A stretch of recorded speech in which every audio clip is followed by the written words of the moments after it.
Bismillahirrahmanirrahim. Assalamualaikum warahmatullahi wabarakatuh. Saya Muhammad Andria Rusidi dengan NIM G00231109 dari kelompok A10 akan mempresentasikan referat anatomi blok 1.3. Oke, seperti yang kita ketahui, vaskularisasi atau sistem pembuluh darah di tubuh ada dua, yaitu vena dan arteri. Jika arteri itu pembuluh darah yang pembuluh yang meninggalkan jantung, yang membawa oksigen untuk uh, organ-organ tubuh yang lain.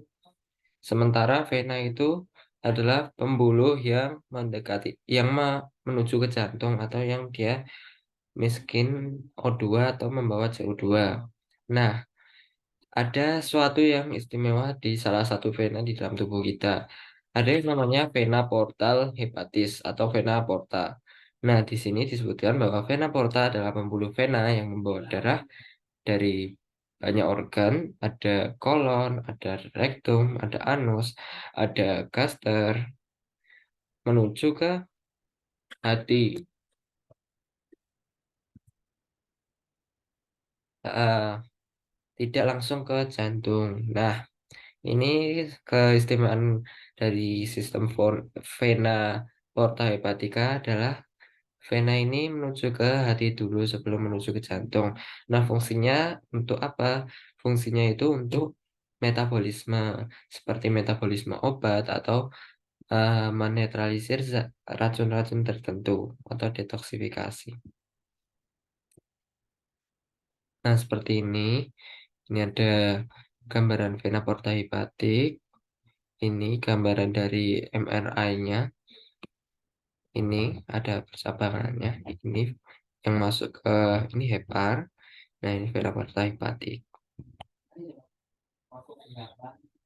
Lalu untuk anastomosis dari vena porta hepatic atau percabangan dari vena porta hepatic. Nah, ini saya ambil dari buku Netter, Atlas of Human Anatomy. Jadi ada 4 percabangan atau anastomosis dari vena porta hepatica. Yang pertama adalah di esofagus. Tapi ini salah satu percabangannya dari esofagus yang bisa menuju vena porta hepatic. Lalu yang kedua ada para umbilical. Nih, para umbilical. Ini umbilikus. Nah, ini ada venanya. Jadi di pusar atau umbilikus, namanya anastomosisnya adalah vena para umbilica. Lalu ini yang menuju ke retroperitoneal. Yang nomor 4. Ini itu juga dari menvaskularisasi ini uh, duodenum, jejunum dan ileum serta kolon ascendens dan sepertiga kolon transversum. Nah, ini dari vena mesenterica superior. Jadi vena mesenterica superior itu adalah salah satu anastomosis dari porta hepatic. Maksudnya ini vena mesenterica superior itu membawa darahnya itu ke vena porta hepatic. Lalu untuk yang terakhir di retroperitoneal atau organ yang di belakang peritoneum. Ada, oh maaf tadi yang ini tadi masih nomor 4 ya, berarti tadi retroperitoneal ini ada kolon ascendens seperti gas transversum serta jejunum, duodenum, jejunum dan ini bukan sih, ini bukan retro. Lalu yang ini kolon descendens dan juga kolon sigmoid dan rectum. Ini dari yang di sini yang warna biru ini vena mesenterica superior, sementara yang belakang mesenterica inferior ini. Lalu ini splen, vena splenica, dan juga venula gastrica. Lalu ada di yang terakhir di rektum. Ada vena rectalis mediae, vena levator ani, venula rectalis inferioris. Lalu ini ada salah satu gangguan di vena porta hepatik, yaitu hipertensi portal. Nah, hipertensi portalnya adalah tekanan darah yang tinggi di vena porta hepatik. Ada beberapa penyebabnya. Yang ini prahepatik, yaitu obstruksi vena portal atau splenomegali masif dengan peningkatan aliran darah. Jadi splennya atau liannya itu membesar dengan peningkatan aliran darah dari vena vena splenica ini. Vena limpa ini vena splenica. Lalu ada pasca hepatik, itu gagal jantung sisi kanan yang parah, perikarditis konstriktif, dan obstruksi vena hepatik. Yang pasca hepatik ini kebanyakan itu dari uh, jantung. Sementara yang intrahepatik itu ada sirosis, yang dia itu penyebab sebagian besar kasus hipertensi portal. Nah, hipertensi portal ini menyebabkan salah satunya varises esophagus. Nah, tadi kan sudah kita pelajari sebelumnya. Salah satu anastomosisnya ada di esophagus. Nah, ini manifestasi klinis jika terjadi hipertensi portal adalah varises esophagus. Itu pembelebaran vena yang ada di dinding di belakang dinding submukosa yang menghubungkan sirkulasi portal. Nah, dia itu penyebabnya biasanya oleh sirosis dan juga resistensi terhadap aliran darah portal tadi. Berarti ada yang tersumbat dan peningkatan aliran darah vena portal yaitu hipertensi ya tadi. Ruptur varises merupakan komplikasi sirosis fatal yang paling sering terjadi. Ini bisa menyebabkan pendarahan. Jadi ini korelasi paling sering di varises, di hipertensi portohepatik. Lalu apa selain varises esophagus? Ada salah satunya itu hemoroid atau varises anorektal. Jadi ada varises di eh, anus dan rektal dan rektum. Ada yang di anus, ada yang di rektum atau di antara keduanya. Nah, varises anorektal ini adalah pelebaran pembuluh darah submukosa kolateral akibat aliran darah balik pada vena rektum. Jadi tadi kan di atas kan ada hipertensi portal yang salah hipertensi portal. Tadi kan juga diketahui bahwa salah satu anastomosisnya ada di rektum. Jadi ketika ada gangguan dan aliran darahnya terlalu banyak yang mengalir di sini menyebabkan ada hemoroid atau yang sering disebut dengan ambeien atau wasir. Nah, ada yang internal hemoroid di bagian dinding dalam dari anus, sementara ini ada di eksternal hemoroid atau uh, bagian luar dari anusnya. Ini ada dari salah satu jurnal, Chaula and Dilawari, yaitu 78% dari 72 pasien dengan hipertensi portal mempunyai varises anorektal yang terlihat pada sigmoidoskopi, yaitu seperti endoskopi tapi di sigmoid. Nah, ini secara signifikan lebih banyak pasien dengan hipertensi portal non-sirosis yang mempunyai varises ini dibandingkan dengan sirosis. Jadi ini yang selain dari penyebabnya uh, apa itu hipertensi portalnya selain dari sirosis. Lalu ada kaput medusa ini di bagian abdomen ya, di bagian perut. Jadi kayak kelihatan kayak gerenjel-gerenjel, venanya timbul seperti bercak-bercak ini, ular-ular ini. Makanya dinamakan kaput medusa. Kan medusa kan yang berkepala ular itu ya.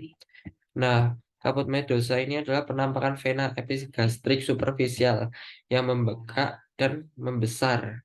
Nah, ini dia tuh manifestasinya di anastomosis di bagian umbilikus tadi. Jadi kalau ada darah banyak mengalir ke umbilikus, jadinya kaput medusa. Oke, lanjut. Kita kan sudah mengenal bagian-bagian di mulut atau di oris. Nah, salah satunya adalah lingua. Nah, sekarang kita akan mempelajari lingua itu disusun dari otot-otot apa. Nah, salah satunya ada ada dua otot di lingua. Ada otot intrinsik yaitu otot lingua itu sendiri dan juga otot ekstrinsik atau otot di luar lingua yang membantu gerak lingua itu sendiri. Nah, untuk intrinsik sendiri otot di lingua yaitu ada longitudinal superior yang dia itu horizontal, longitudinal lalu di atas, lalu ada verticalis linguae dan transversus linguae, musculus verticalis linguae dan musculus transversus linguae. Tadi ini juga musculus ya, maaf lupa. Nah, kalau yang vertikalis dan transversus ini kayak saling bersilangan dia. Lalu yang di bawah ini ada longitudinalis inferior musculus longitudinalis inferior. Lalu di antara muskulus ini ada penyekat yang namanya septum linguae. Itu untuk muskulus yang intrinsik. Lalu ada yang ekstrinsik, itu yang membantu. Ada muskulus genioglossus di bawah. Nih.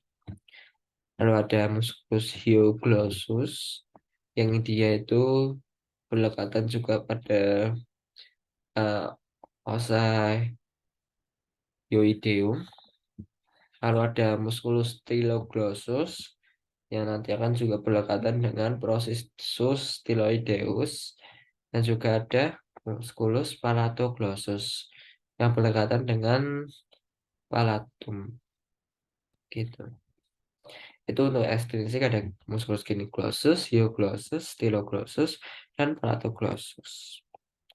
Lanjut untuk kan tadi kan kita sudah mengenal muskulus-muskulus apa yang ada di lidah, maka sekarang kita akan belajar tentang inervasinya. Nah, inervasinya kita bagi menjadi dua. Ada motor nerves, ada sensory nerves. Ini untuk motorik dan ini untuk sensori. Nah, untuk sensori sendiri ada dari belakang ya.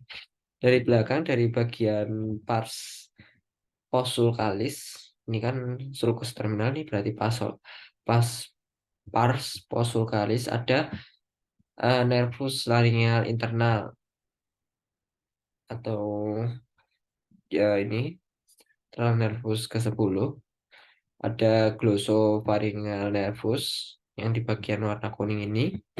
Ini merasakan rasa yang umum dan spesial. Ini glossopharyngeal nervus yang nomor 9. Nah, ini ada overlapping nerve supply yang warna hijau. Lalu ada di ini dari korda timpani ada nervus nomor 7 ini sensor yang istimewa, ada sensor spesial.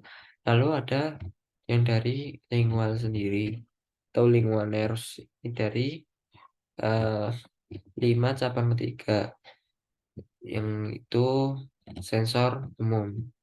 Lalu untuk motorik sendiri itu untuk ini dinervasi oleh nervus hypoglossus atau nervus ke-12. Tuh, lanjut.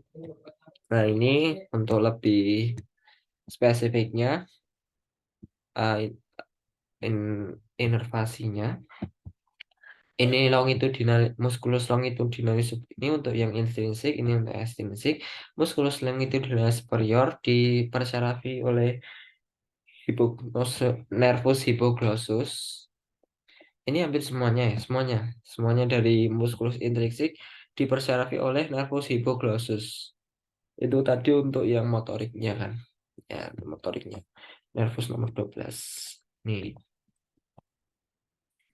Dan untuk ekstrinsik juga semuanya dipersarafi oleh hipoglossus kecuali palatoglossus. Nah, dia itu dipersarafi oleh nervus vagus, nervus yang ke-10. Nah, tadi kan ada ekstensi kan dia kan membantu gerakan-gerakan lidah ya. Ini ada beberapa, ada protrusi lingua, ada depresi bagian sentralis itu yang berperan itu genioglossus. Sementara yang hyoglossus itu depresi lingua. Yang styloglossus dia elevasi dan retraksi lingua. Yang palatoglossus dia depresi palatum, menggerakkan briga palatoglossus menuju garis tengah, serta elevasi bagian belakang lingua. Semua tadi ad- saya ambil dari beberapa daftar pustaka. Ada Netter, Atlas Human Anatomy, ada More, Clinically Oriented Anatomy, ada beberapa jurnal dari The American Journal of Gastroenterology, CATS, dan et al.